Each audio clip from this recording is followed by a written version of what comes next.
स्वागत है आपका। हरि ओम। स्वस्ति श्री गणेशाय नमः। अस्मद् गुरुभ्यो नमः। अस्मद् सर्वगुरुभ्यो नमः। श्री राधा कृष्णाभ्यां नमः। श्रीमते रामानुजाय नमः। लंबोदरम परम सुंदर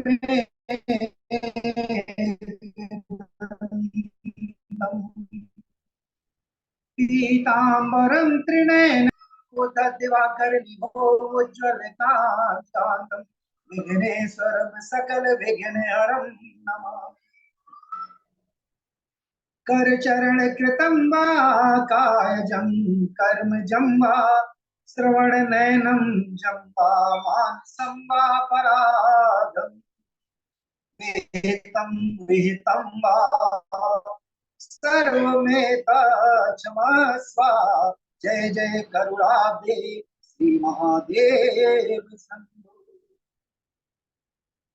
गंगा तरंग रमणीय जटा कलापम गौरी निरंतर विभूषित माम भागम। नारायण प्रियम नग्न मदापहारम वाराणसी पुरपति भज विश्वनाथम। सानंदम आनंदम वने वसंतम आनंद कंदम हत पाप वृंदम वाराणसी नाथ मनाथ नाथम श्री विश्वनाथम शरणं प्रपद्ये। श्री विश्वनाथम शरणं प्रपद्ये। अंजनानंदनम वीरम जानकी शोकनाशनम कपेक्षमक्षं तारं वन्दे लंका भयंकरम्। नारायणं नमस्कृतं नरं चैव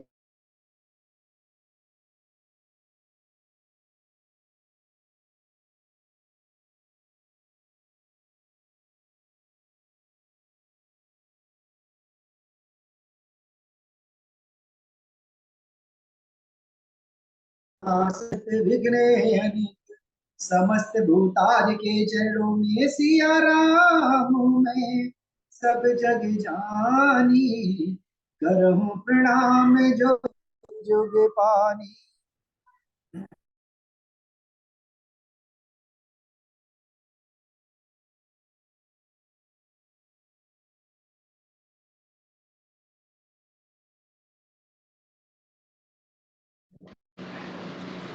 बोलिए शिव महापुराण की जय। व्यास जी के चरणों में दास का कोटि कोटि प्रणाम।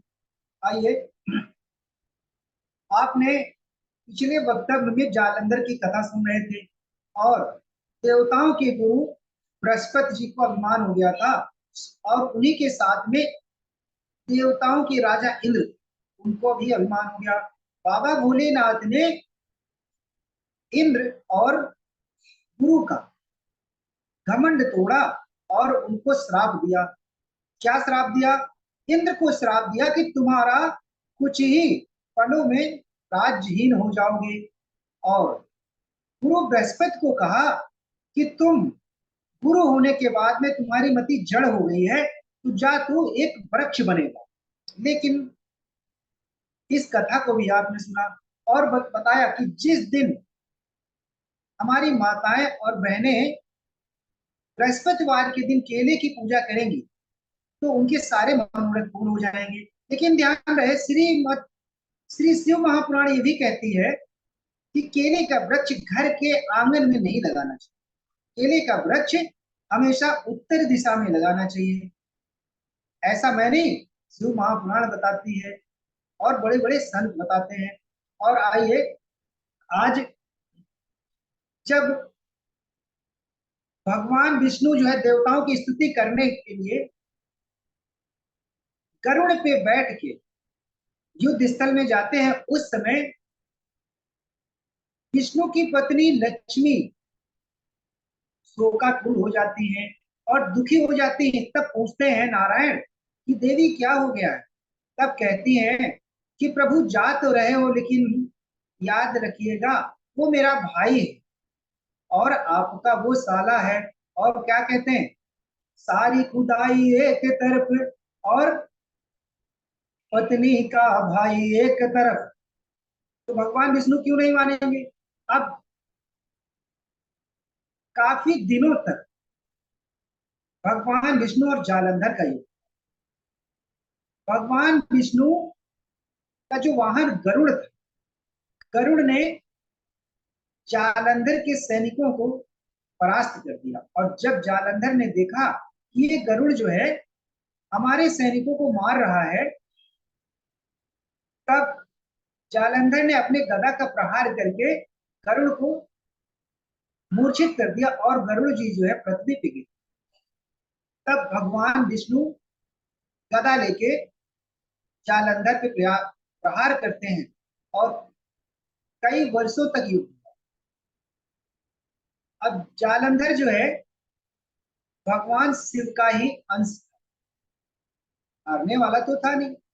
भगवान विष्णु का युद्ध हुआ और इसके बाद जब उसकी मति भगवान शिव के चरणों में लगी, तो उसे पता हो गया कि ये साक्षात नारायण है। और युद्ध स्थल में ही वो स्तुति करने लगा। स्तुति करके भगवान विष्णु बड़े प्रसन्न हुए और कहने लगे, मैं तुम्हारे इस युद्ध कौशल से, तुम महापराक्रमी हो और मैं तुमसे प्रसन्न हूं, वरदान मांग। अब जालंधर स्तुति करता है और वरदान मांगता है। क्या कहता है, प्रभु अगर आप मुझसे प्रसन्न हैं तो मेरी बहन के साथ में आप सागर में विराजमान हुई। इधर यदि प्रसन्नो दिवास्तदा नित्यम,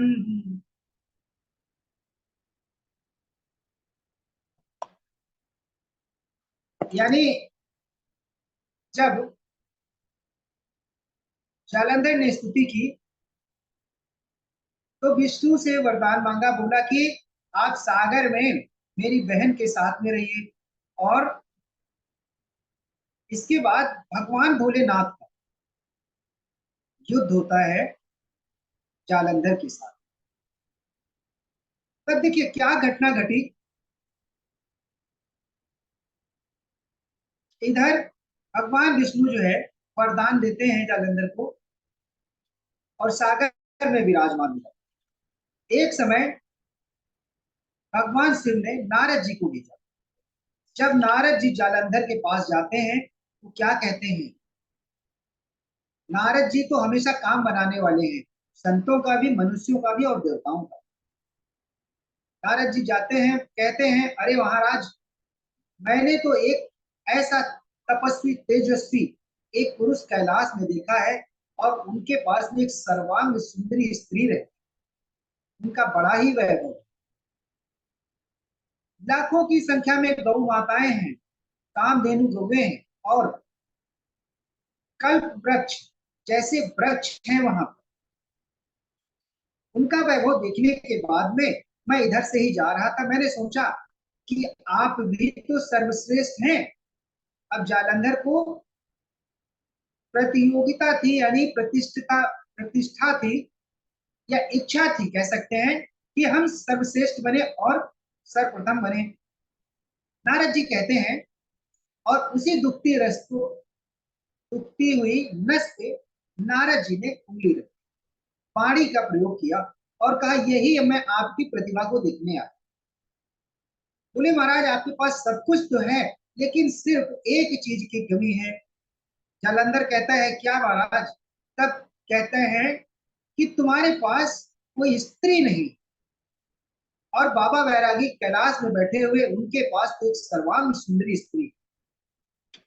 फिर नारद जी कहते हैं, कहीं वो स्त्री रत्न तुम्हें मिल जाए तो फिर तुम्हारे आगे देवता, मुनि और गंधर्व क्या है।